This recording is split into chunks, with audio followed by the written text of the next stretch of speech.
Don't hate me, but the beaver isn't as bad as it sounds. And I'm talking about Buc-ee's. It's going into North El Paso County. So I have sat down with the developer a few different times and got a lot of these questions answered so I can clarify with all the misconceptions. This has been a pretty big deal for our state. It's even made national news, and there's just a lot of comments on like social media that are incorrect. So I just want to clear a few things up and show you kind of the positive side of it. The negativity, I think, is a smaller group of people, but they're kind of the loudest right now because the people that are for it or aren't against it, they're just kind of like, I don't care. But Palmer Lake is being impacted because Buc-ee's has proposed to them to annex into their town for water. This is not going to have the Buc-ee's be located in Palmer Lake. It is just they want to annex in there for water. Now, where Palmer Lake can benefit from this is they would get the tax benefit. So Buc-ee's will pay for all the infrastructure, they'll pay for the maintenance, and then they will also pay Palmer Lake for this utilization, which could be really beneficial to the town. I understand the concern of wanting to keep their town small and kind of exclusive, and I think that will still happen, but having the Buc-ee's there off the highway, it is going to bring traffic and people to the area, but we need that. We need to get our town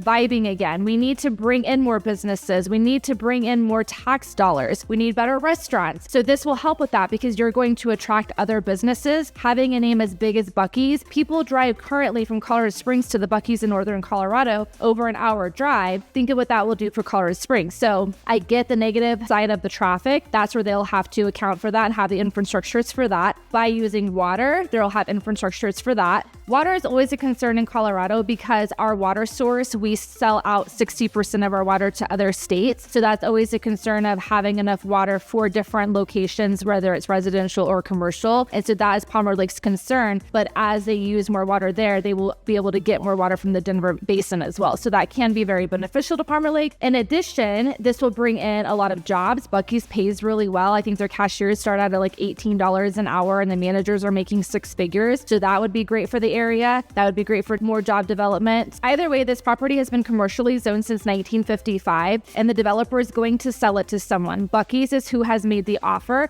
but this could be any business. So think of the businesses that you really don't want in there. You don't want a prison. I don't think a big shopping center would make sense. You definitely don't want to have like a Walmart or something like that. So I don't think that Buc-ee's is the worst thing to go in there. I think it could be a really great thing to go in there. Buc-ee's seems to be a good company. They really were listening to the Palmer Lake residents that came to City Hall and they were there to answer any of their questions. They seem to come into this in a very graceful, intentional way. And again, I think that the other alternatives of going in there could be more detrimental. There's been comments about put the Buc-ee's down south. That's where they want it. Well, again, Buc-ee's made an offer on this property for a reason.